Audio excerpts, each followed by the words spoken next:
Welcome to See You on the Other Side, where the world of the mysterious collides with the world of entertainment.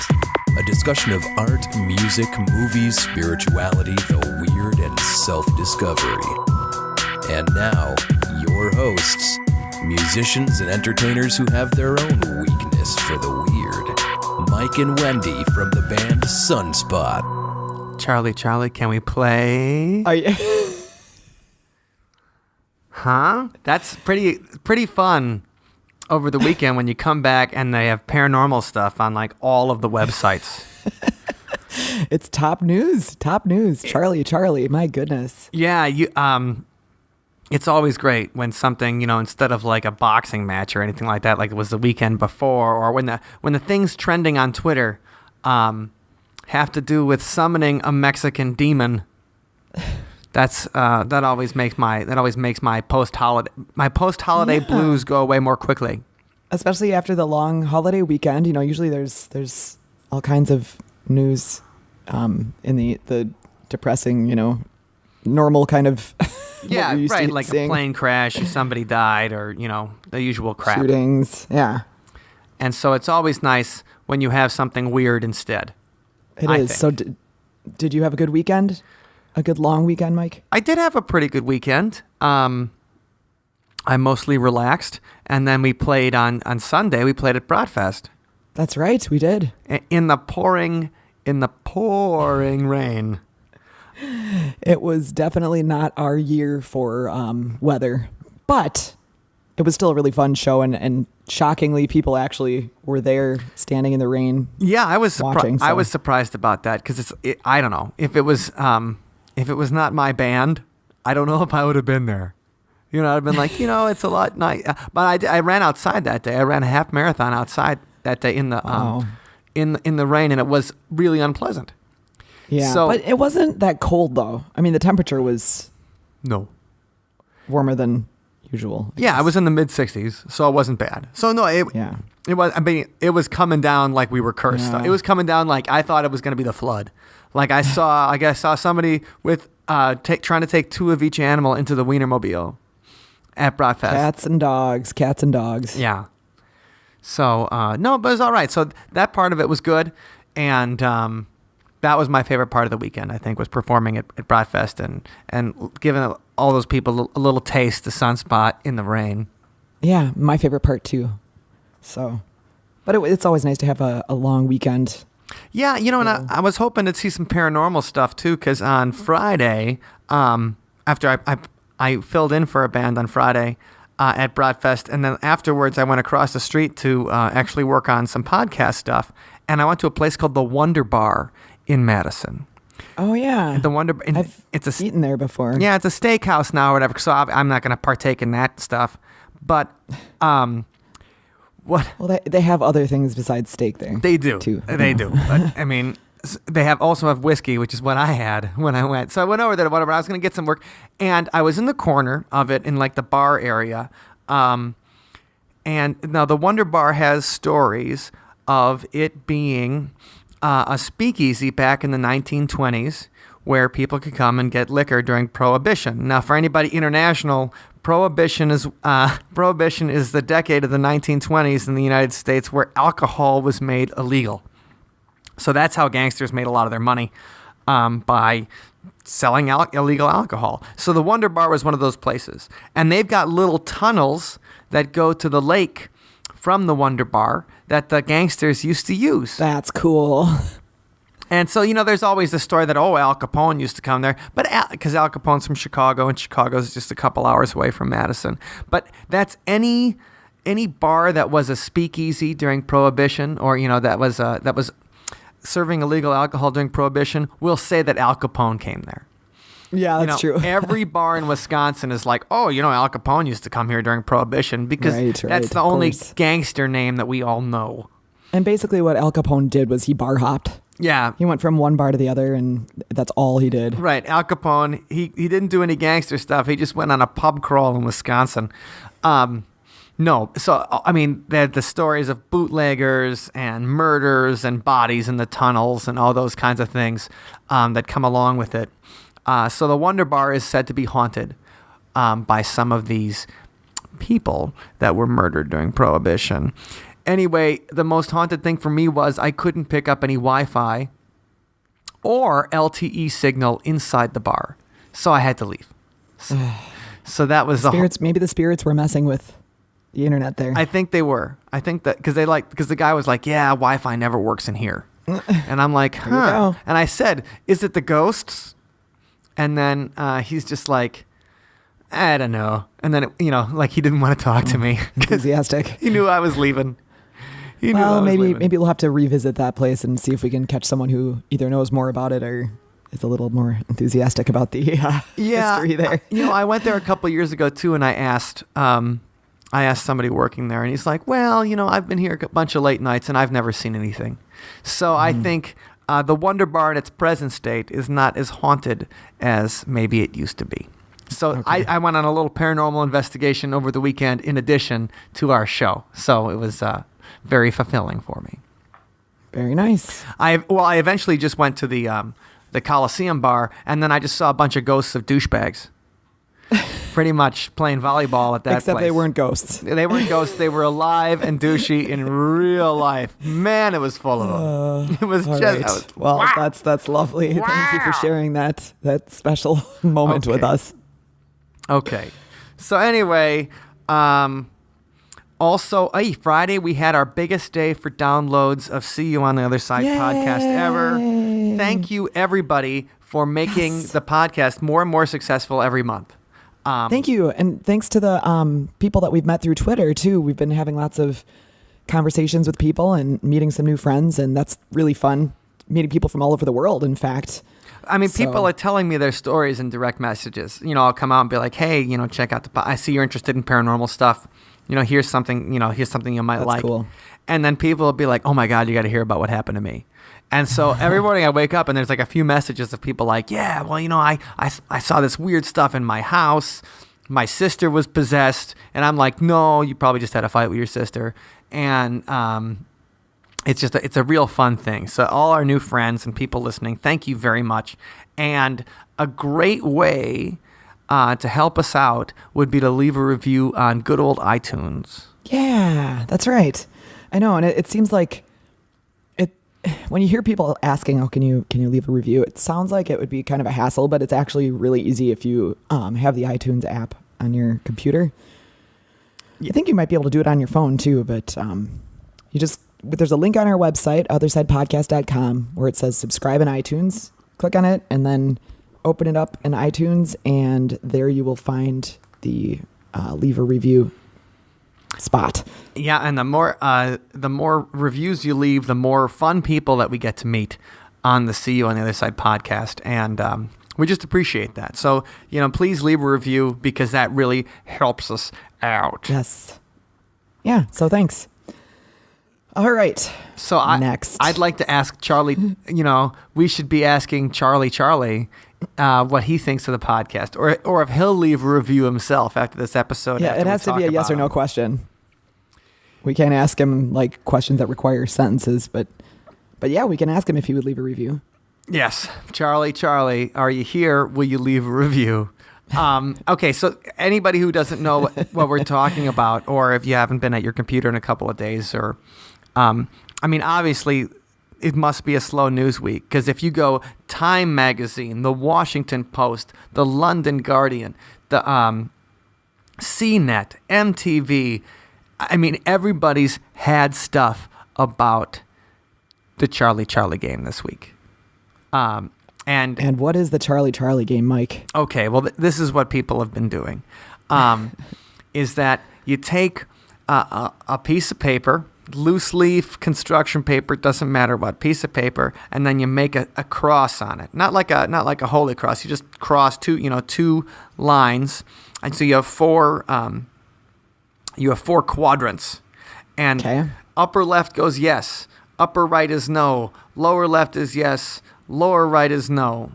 And then you take two pencils, and then you put them perpendicular in the middle on that piece of paper. Okay, so you place one pencil down and then the other one on top of that pencil, right? Mm-hmm. Like a compass, kind of like a... Yeah. and then you do this with another person, and then you both sit at the board and go, Charlie, can we play? And then all of a sudden the pencil will move somewhere, and if it moves to yes, then you can start asking Charlie questions. Oh, okay. All right. I was going to say, so what happens if he says yes? Then do you like invite him over, schedule a play date? Right. Can we play? It's like, yeah. Charlie's like, I'll meet you in the sandbox of death. No. So then it's basically you're to the Ouija board thing, except there's no alphabet. It's just yes and no. Yeah, it's just yes and no. So it's Charlie answering the questions, not just any given random spirit or demon that you find. It's basically like 20 questions with a Mexican demon. Okay. Or the Magic 8 Ball. It's like the Magic 8 Ball. You know, because you can put yes, no, no. You can put all signs point to yes. Not like, you can do what you want. But all right. So what people were doing was, so this one girl last week did a thing on Vine, and what she did was she did the whole thing, and then all of a sudden the pencil moved to yes. She gets up, freaks out, runs away, and then hashtag Charlie challenge. Okay? So that was the thing, and that's when everybody started. The hashtag did it. The hashtag did it, because then everybody started playing the pencil game, put the pencil on top of each other, and then when the pencil would move, they'd get up, freak out, like it's grown men screaming. I don't know if they're grown men, but there's men screaming, freaking out because the pencil moved as soon as they asked Charlie if they could play. And it's pretty funny too, because if you Google this and there's like a million videos of people like getting the smack scared out of them. Like some of them are memes and they're intentional, but right. It's pretty entertaining. So, and the best part is that, people are talking about like this is some kind of,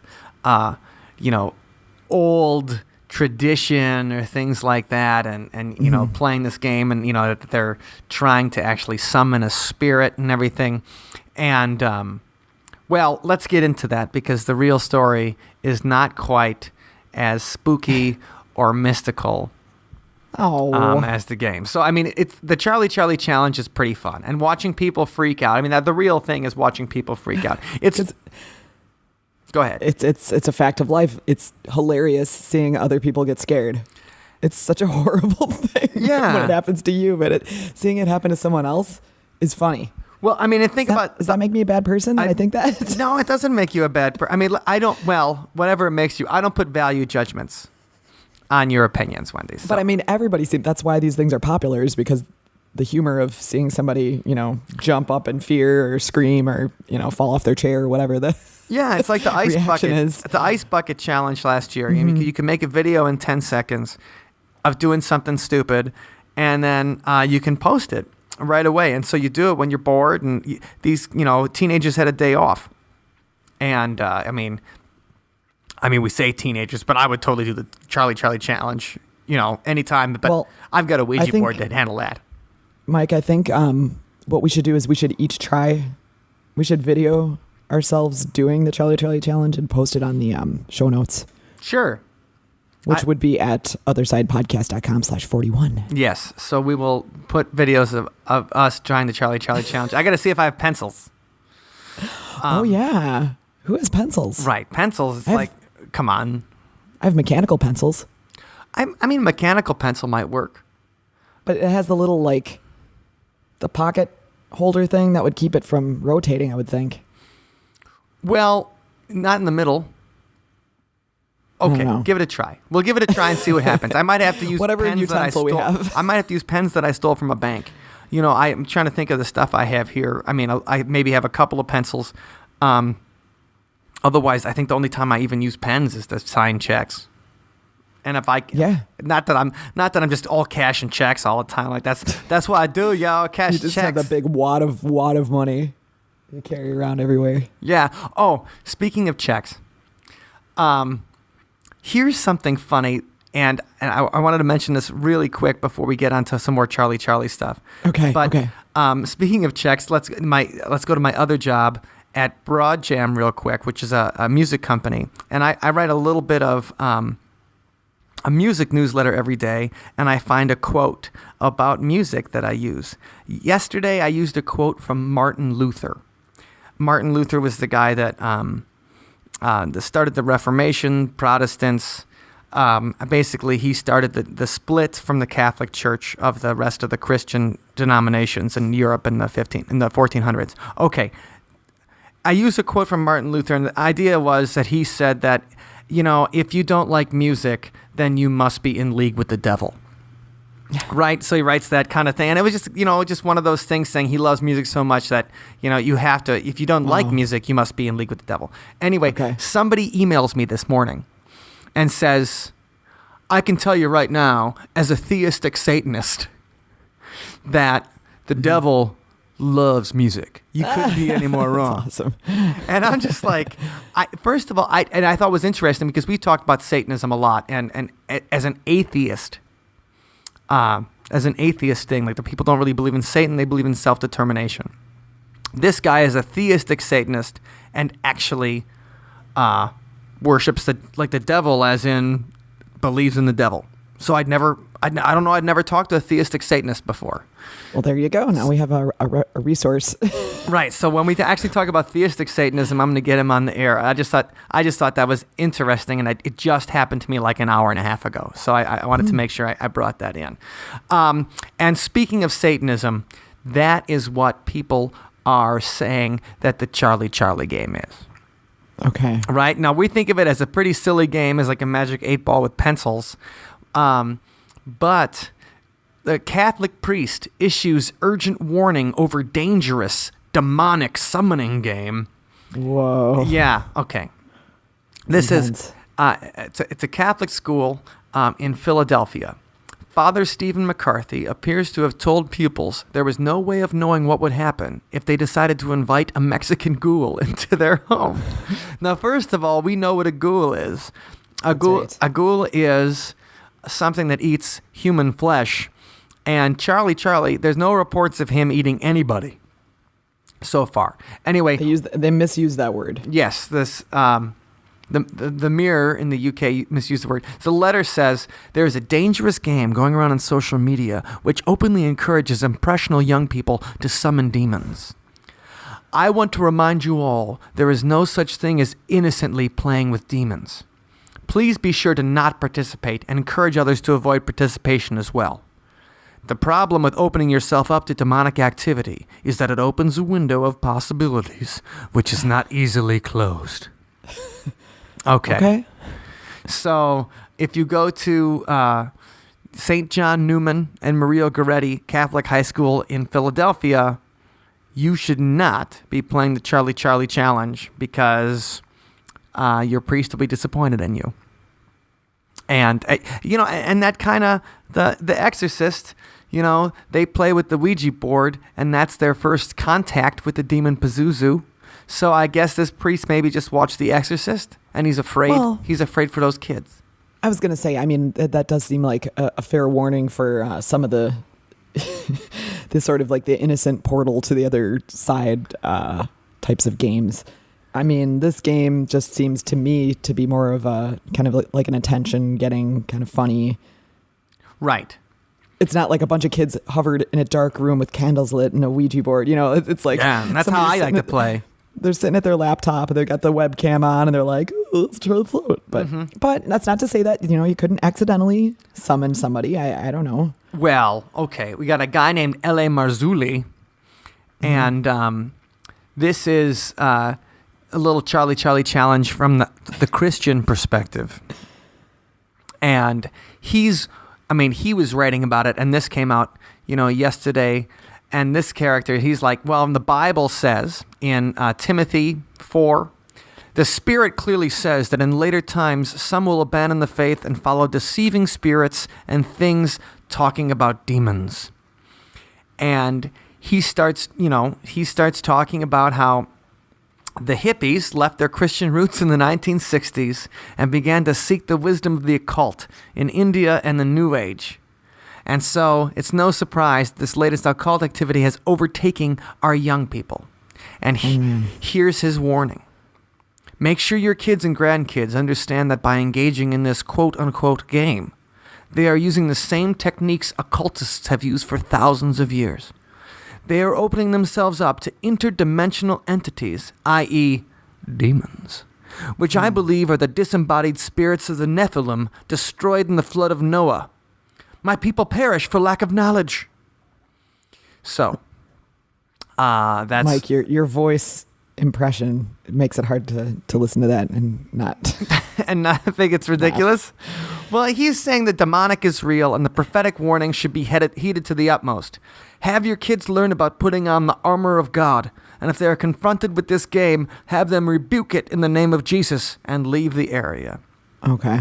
So he believes that even if, like, just the kid has no idea at all, like the demon can jump through the portal or whatever and right, that just possess them or something. Just by opening yourself up to the possibility of speaking to the other side, you make yourself susceptible to satanic powers, demonic powers coming into your life. And that's not necessarily that far from the way pop culture, portrays a lot of these things. That, Parker Brothers was selling last year a Ouija board that was pink for girls. So a pink Ouija board, they've got like glow in the dark Ouija. Wendy, would you be interested in a pink Ouija board? Was that? No. I don't necessarily want any Ouija board, but the fact that they're like styling it and marketing it that way is insane.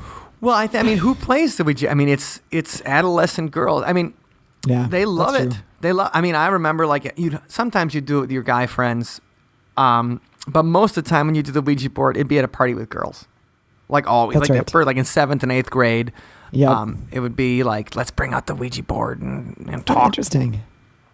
So when's the do you remember your first experience? Did you ever do that? Like when in 7th grade, what was your first time like?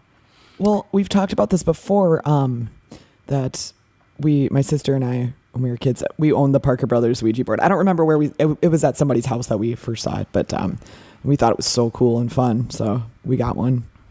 Right, and you didn't have, but did you, I mean, I guess we should talk about this in a Ouija board. Yeah, we should. So, we need to defer that. We'll put that in the parking lot. It's just come back to it. I wanted to start talking about that because, I mean, first of all, I mean, I think we know what the explanation for most of the time when people are freaking out, and the pencils are moving. I think we can talk about it as not necessarily a supernatural force, but the most powerful force in the universe. Gravity. So that's, I mean, people are putting the pencils on top of each other, and gravity is kind of moving the pencils to one way or the other. All right. Yeah. And that's what when people are talking about it, and the pencil game, people are just saying, well, it's kind of, it's gravity is what's causing it. And it really comes from this game called the pencil game, or Six Pencils, and Six Pencils is played a little differently, where people so you get two people facing each other, and each person holds 3 pencils in their hand and arranges them as 3 sides of a box. Wait, how do you do that in your hand? Well, you take both hands. Uh-huh. And so let's say you and I are standing across from each other, and I've got a pencil in each hand and a pencil across the middle. So it's like I am forming I'm forming one end of a box, and you are forming the other end of a box. Okay, so it's a square, not like a 3D, like a cube that you're forming. Yes, you're forming a square. Okay, that's right. Okay. I said box, and I can see why box would make you think the 3 dimensions. Yeah. Okay. Right away. So then, the pencils move inward. The answer is yes. If they move outward or down, the answer is no. So, kids have been playing. I mean, when I just looked at pencils.com, pencils.com has the pencil game Charlie Charlie. And that's not from this week. This is from, they put it up earlier. And this is really funny because I was just the other day thinking about pencils.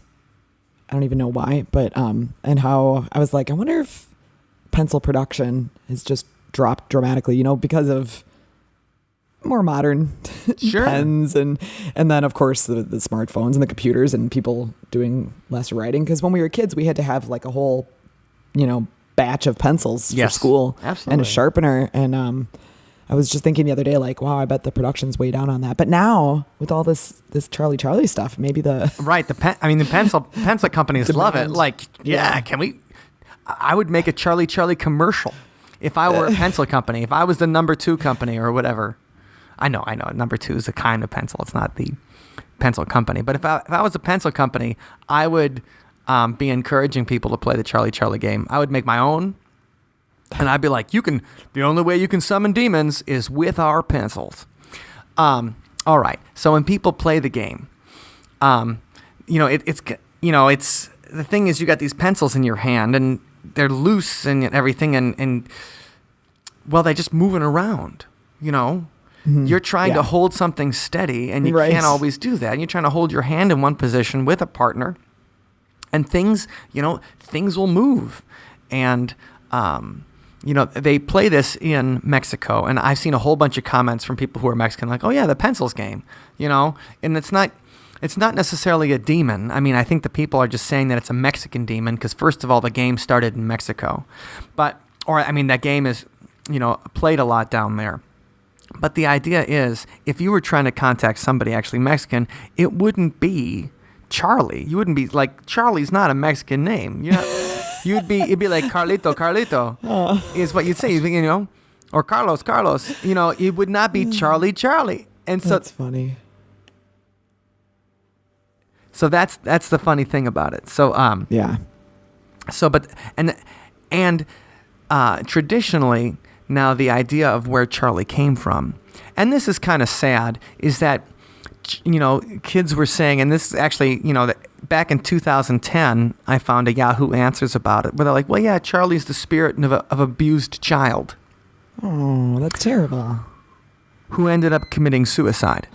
Oh, and so, goodness. right, so that's the, so Charlie's That's the really that you're horrible. trying to contact, and then if you don't, you have to say, you start with Charlie, can we play?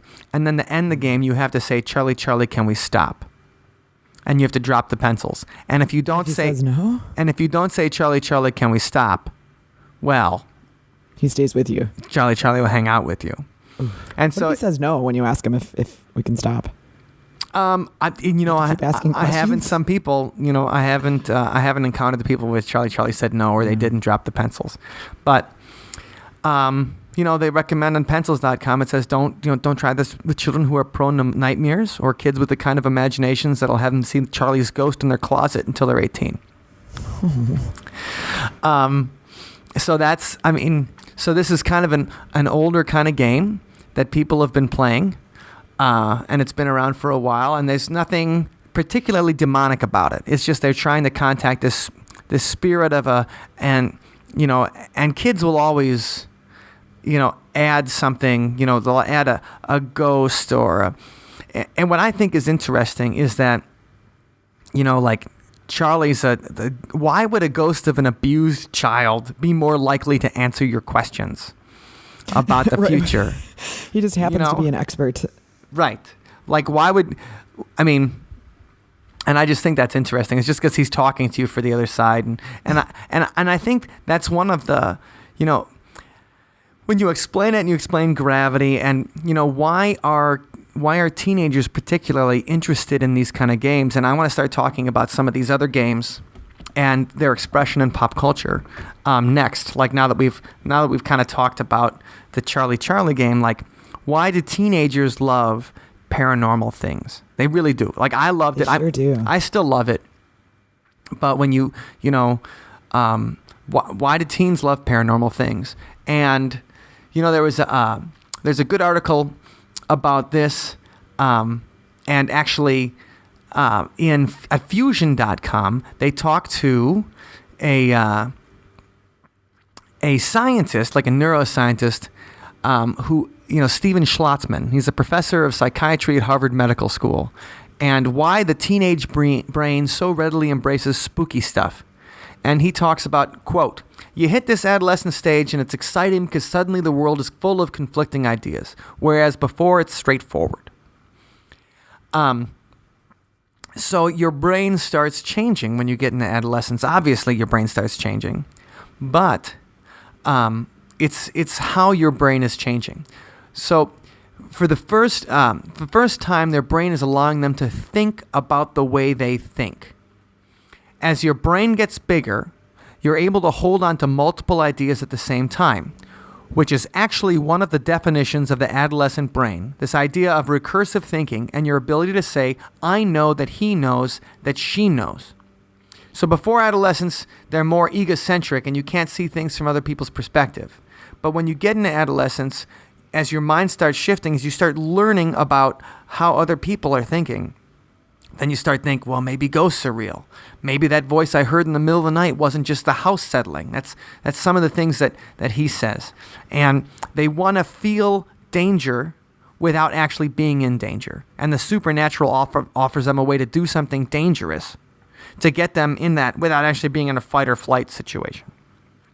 So I thought that was an interesting kind of thing, like, why do we love the Ouija board, and why do we love, Bloody Mary, and things like that? So, Wendy, did you ever play Bloody Mary? Yeah, I did. That was another popular thing to do at slumber parties, and one of those things where when you're a kid, your imagination goes wild because you're in the dark. Well, let's explain quickly what it is, or at least the rendition that I did when I was a kid was, we'd get a bunch of people and we'd go in the bathroom or wherever there's mirror and shut the door and have all the lights out. And then we would chant. What was the chant, though? I can't remember it. So I think it was like, I believe in Bloody Mary or something like that. Oh, I just thought you said Bloody Mary's name 3 times. Oh, maybe that is it. So you're just saying, Bloody Mary, Bloody Mary, Bloody Mary. Right. And then you're staring at the mirror and supposedly she should appear in the mirror. But the thing is, when you're in the dark room and there's no light and everybody's anticipating something really scary to happen, like your imagination goes crazy. And sometimes that's enough to make people freak out before they even get the chance for her to appear. Right. So they run away before Bloody Mary even shows up. Yeah. So it's just kind of one of those fun little things to do. I think it's interesting. I'm looking right now at a Halloween greeting card from the early 20th century, and it's got a woman staring into the mirror, and it says, on Halloween, look in the glass. Your future husband's face will pass. And so originally there's a ritual where young women walk up a flight of stairs backwards while holding a candle and a hand mirror in a darkened dangerous. house. Right, it was dangerous, but if you want to see your future husband's face, that's what you got to do. Okay. As they gazed into the mirror, they were supposed to be able to catch a view of their future husband's face. There was, however, a chance that they would see a skull or the face of the Grim Reaper, and that means they were destined to die before they got married. Whoa. So, yeah, that's a nice spooky one, and I'll say. that's a totally spooky one. But today, it's like they're supposed to, see the Bloody Mary apparition, and she's either a witch or a ghost or a corpse, and it's a girl covered in blood. And, I always thought Bloody Mary was a good and spooky game, always ridiculous. Never one of those like, oh, yeah, I really think I can see Bloody Mary, because it almost, it always seemed a little silly. Well, and it does sound silly now, but it actually, I mean, I remember being at those parties and being just terrified. Like people freaking out? Yeah, because, people, when you're kids and these rumors go around, oh, so-and-so did this and this happened. And so you're like, oh, I don't know what's going to happen when we go in there and turn the lights out. And then, of course, there's always somebody who's going to mess with you. And, right. Oh, yeah. Either try to fake something, to scare everybody, or try to goose somebody like in the middle of the, chanting. And so. Well, I think it's funny when they talk about, the story that, you're conjuring Mary Worth, who was a witch that lived over 100 years ago, or a local woman involved in a fatal car accident and her face was horribly scarred before she died. Or it's a beautiful girl who was horrifically scarred and then murdered, and then she wants to take vengeance upon the living for what happened to her. And all this stuff is, and the first, they first started talking about Bloody Mary in the 1960s, is when that particular urban legend of Bloody Mary showing up, where it comes from, where you're not just seeing the face of your future husband, but you're seeing a crazy apparition, and kind of like, and I think it's interesting because it's kind of like that Charlie is a boy who was abused and killed himself. That kind of stuff, it's not very empathetic towards other human beings. Like, you're trying to conjure someone who has had tragedy happen to them, and then you're projecting that because of this tragedy happening to them, they want to just take vengeance upon all the living. So instead of saying, like, Bloody Mary, I feel super bad for you, or Charlie, sorry that your mom beat you or whatever, you're like, oh my God, that's a very kid and teenage thing to do, I think, is that the idea that if tragedy befalls you or these horrible things happen to you, instead of feeling bad and being sympathetic and empathetic and feeling those emotions of another person, you're feeling like now you're scared. You're feeling scared of them.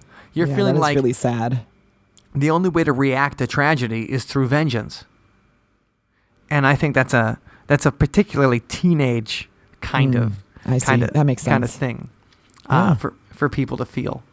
So anyway, Bloody Mary, she's fun, and of course there is a historical Bloody Mary, who was the daughter of Henry VIII and Catherine of Aragon, and so without getting into the whole history of Henry VIII, just know that Bloody Mary, we talked about Martin Luther before, she was trying to reconcile the Catholic Church with the Church of England after her father went away from the church, and because of she was trying to bring the Catholic Church back in, she killed a lot of people.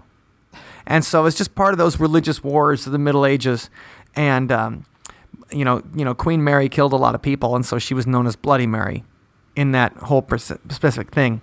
And she also had some stillborn kids, some children, and that didn't survive.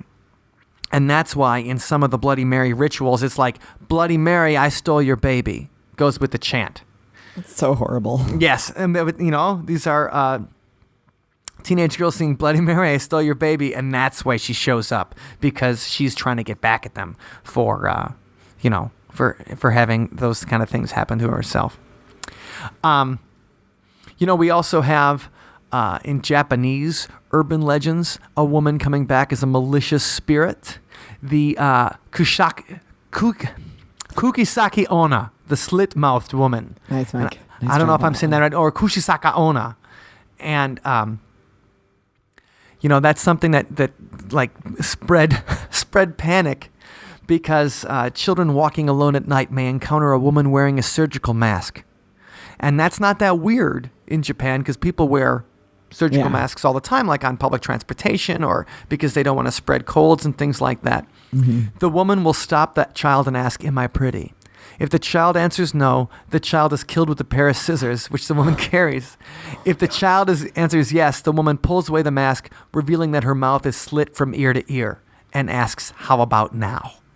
So basically, it's a lose-lose situation, although the killing is much worse than the terror struck deep into your heart. And so when she, that mouth slit from ear to ear, like the Joker in The Dark Knight, like Heath Ledger's character in The Dark Knight. So so that story of a vengeful woman, vain, worried about her beauty and things like that. That kind of gets at, first of all, our ideas about femininity, like, what Bloody Mary feels like she has no worth if she's not pretty. And, Kuchisaki Onna. I'm butchering that Japanese. I know I speak no Japanese whatsoever. No, I think it's perfect. My Japanese begins and ends at Omamorigato, Mr. Roboto. Oh, man. Or Sayonara. I know that one, too. So, it's an awesome language. I've watched plenty of Japanese movies and all the Godzilla stuff, but... it's okay, Mike. Okay. All right. I feel bad always butchering, but so that's, that same kind of thing even across cultures, that the vanity of the woman causing her to be vengeful, and that's whether that's good or bad in culture. It's something that people think about. So anyway, so that's a little bit, and there's also games like Light as a Feather, Stiff as a Board. Did you ever play that one? I played that one. It never really worked when we did it. That was another popular slumber party game, or anytime like there's a big event and like a barbecue or something like that, all the kids gather together in the basement, play, and that's another thing that everybody would do. So if you guys have, why don't you explain Light as a Feather, Stiff as a Board real quick? Yeah. So from what I remember, the way that we played it was one person would lay down on the floor, and they'd like cross their arms over their chest, kind of like a dead body, I guess like a corpse in a coffin or something. Okay. And close their eyes, and then you'd have 5 or 6 people around them, and they would take like 1 or 2 fingers of each hand and put it like underneath the person. And then everybody'd start chanting, light as a feather, stiff as a board, light as a feather, stiff as a board. Yeah, sorry. Light as a feather. You get it. I'm getting excited here. Start chanting it together, and then like as you're chanting, everybody starts lifting their hands up. And the theory is that the person's kind of sort of floating. You're not really using your fingers to lift them. You're just kind of assisting with the the process. And I don't know. I mean, I didn't really get into that. I didn't think it made too much sense, and I didn't really understand, like, what are we making the person lighter or what? Right. But that was the whole thing, is that the power of everybody like chanting and focusing on it somehow made it so that the person kind of levitated, I guess. Yeah, I always thought it was an interesting game, and like everybody's sitting around chanting it, and the person, you say they put their arms over their chest like in a coffin, and anyway, I know it's pretty weird, but the thing is, when you get like 8 people around it, you're lifting somebody up, it's like, well, they are pretty light because 8 people are lifting them up at the same time. And you're little, like you're a kid, so you don't weigh very much. Right. Some 80-pound 12-year-old is a lot easier to lift than like me right now, where I'm double the weight and 3 times the age. I never believed it, because I always thought that at least 1 or 2 people were cheating and using their whole hands, because a lot of times they'd have everybody close their eyes, or and there'd be one kid's always like the leader, so they'd be the one that would kind of give the cue when it was time to lift. And I didn't believe it, because with your eyes closed, for all like 2 of the people could be in cahoots and just lifting the person. Anyway, I'm a cynic. Yeah. I guess I always have been, but anyway, so. But I don't know the story behind that. It's such a strange thing, like. Well, I don't, I'm not quite sure either, but this is a super interesting a piece of history from it. So there's this guy named Samuel Pepys, and he basically is he's the greatest English diarist of all time. I mean, he did this diary for like 10 years, where he just completely detailed his life. In a lot of detail. And so you read. Was he interesting? Like, did he do cool stuff? He was a naval administrator. So he saw a lot of different things, and he met a lot of different people. I mean, he wasn't like the world's most interesting man, but he certainly did some interesting things and met some people. And just daily life in the 1660s is what made him interesting. Cool. So, during a plague outbreak in the 17th century, he was talking with one of his friends, and he reported that he saw 4 little girls, very young ones, all kneeling, each of them upon one knee, and one begun the first line, whispering in the ear of the next, and the second to the third, and the third to the fourth, and she to the first. Then the first begun the second line, and so round quite through, and putting each one finger only to a boy that lay flat upon his back on the ground, as if he were dead. At the end of the words, they did with their 4 fingers raise this boy as high as they could reach. And they were using it as a protection against the plague. And then they chanted something along with the performance. And I think this is in either French or Latin, but here is the translation. Here is a dead body, stiff as a stick, cold as marble, light as a spirit. Lift yourself in the name of Jesus Christ. Oh yeah, that's French. I'm just looking at the thing. Looking at the thing, yeah. So they said that in French. And they were playing this and they were kind of using this as a blessing, as a protection against the plague. Wow. So I think that, so I thought that was a cool. So it's like Ring Around the Rosie, these things that were like such serious and terrifying and awful. And nowadays they're games. Mm-hmm. It's just crazy. We play them at parties. It's a party levitation game. It's not it's some form of seance and stuff like that. But it's so still strange. I mean, even though that this is considered to be a Christian ritual in the 17th century, still some people think of it as they're conjuring a demon. I think they're conjuring the demon of a bunch of people lifting somebody, but that's a pretty evil demon. Okay, yeah. Now let's just talk about if you want to see a little bit of Bloody Mary, or these kind of games in pop culture. I mean, there's like you can't see it. There's a Bloody Mary movie from 2006 that's horrible. So don't worry about that. I think I watched about 15 minutes of it, and it's just one of those ever since the invented digital cameras and stuff like that, people have been making crap movies, like straight to Netflix ones. But there's a decent one called Urban Legend to The Legend of Bloody Mary, and that's one. Urban Legends is one of those postmodern horror movies that came about in the wake of Scream. Okay. And so self-reflexive, like movies that you watch with a wink, and Urban Legend 2, Bloody Mary is not a bad one. And they actually, those movies actually deal with Bloody Mary directly. And, they name her, they call her out directly. I think Paranormal Activity 3, the girls are playing Bloody Mary in that movie. Oh. And I've got a picture of you, Wendy, with a Paranormal Activity t-shirt. Oh, my goodness. It from outside. Old. From 2011, maybe, Outside the Frequency. Mm-hmm. And it's because I was contacted by their press team to give out Paranormal Activity merchandise on our tour, on the Madison Ghost Walks. Paranormal Activity. They were, using marketing with local ghost tours, and I thought that was fun. There's an X-Files episode with guest star Ryan Reynolds. Ryan, what a stud. Who's gonna? But there's an X-Files episode where he guest stars in, where there's a whole bunch of urban legends and teenagers are killing each other, and Syzygy is the name of the episode, and Syzygy, that it refers to an astronomical alignment of 3 celestial objects, and so the celestial objects go in alignment, and this boy and this girl, it affects their psychic powers, and so that's why they're teenagers, and that's why there's a Ouija board in it. There's Bloody Mary and things like that, and then they're these teenagers doing nasty things to other teens in the town. And so that's where that kind of comes from.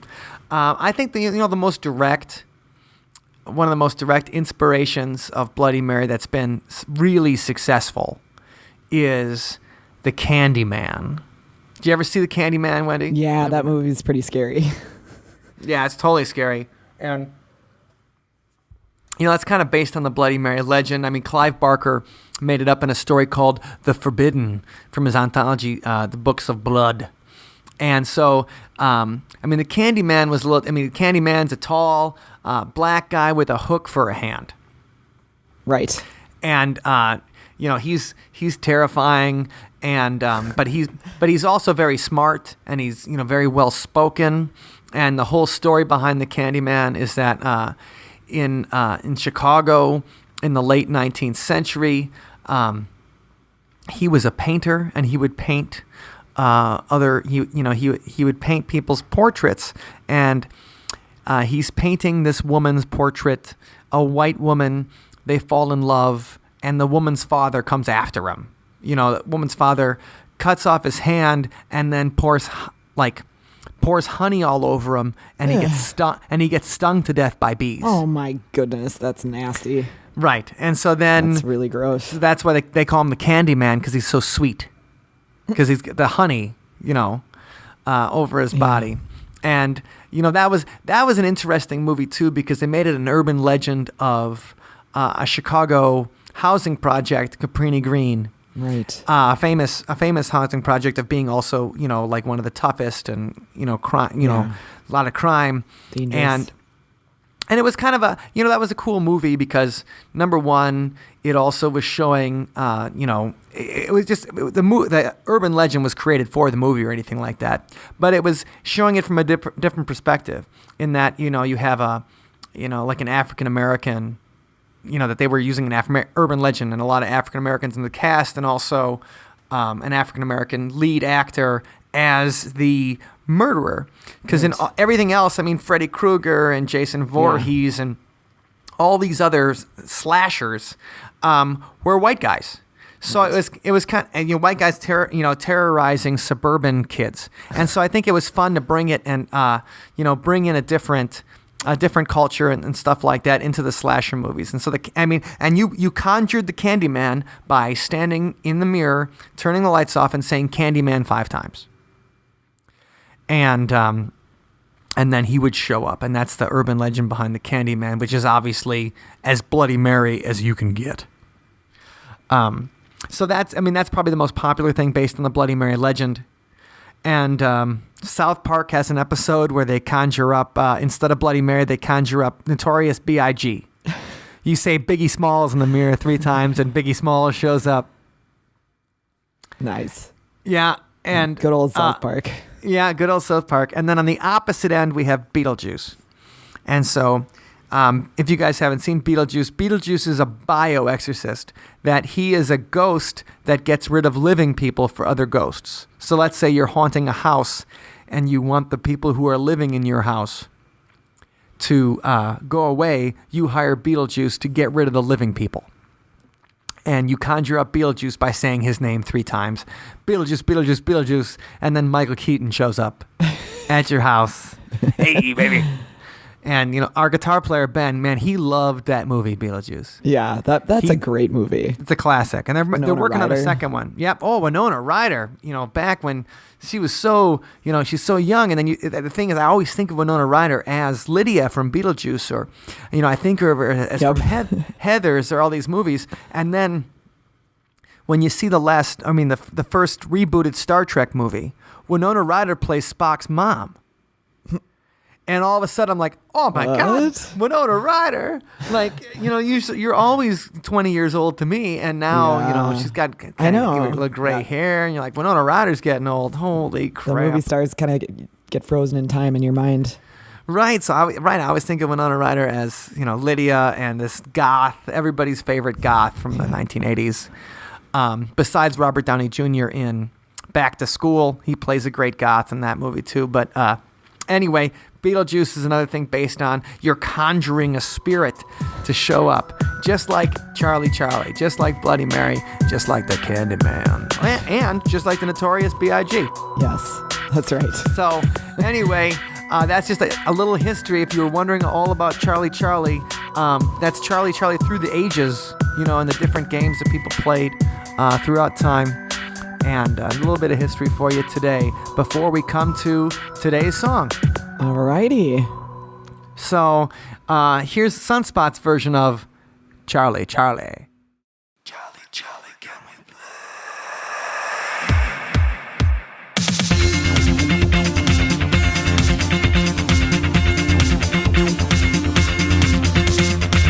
Oh, Charlie, can you tell me if you're here? Oh, Charlie, can you be my secrets here? Charlie, what is the meaning of it all?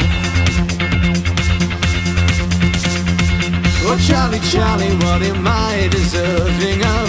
Oh, Charlie, will I ever fall in love? Charlie, show me the writing on the wall.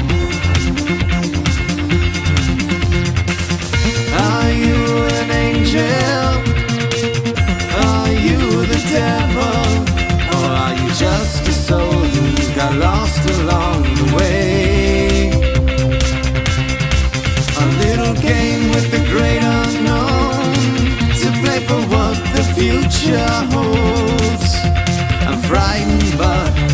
just can't look away. So Charlie, Charlie, can we play? Oh Charlie, Charlie, was your innocence destroyed? Oh Charlie, Charlie, does it all come down to Freud? Charlie, Charlie, what is the meaning of it all? Oh Charlie, Charlie, did you have a sick father? Oh Charlie, Charlie, why do you even bother? Charlie, Charlie, show me the writing on the wall. Are you an angel? Are you the devil? Or are you just a soul who got lost along the way? A little game with the great unknown, to play for what the future holds. I'm frightened but I just can't look away. So Charlie, Charlie, can we play?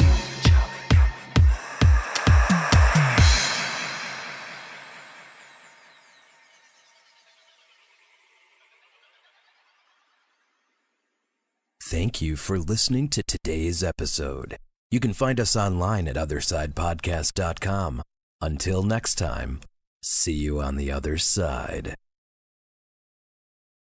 Syzygy.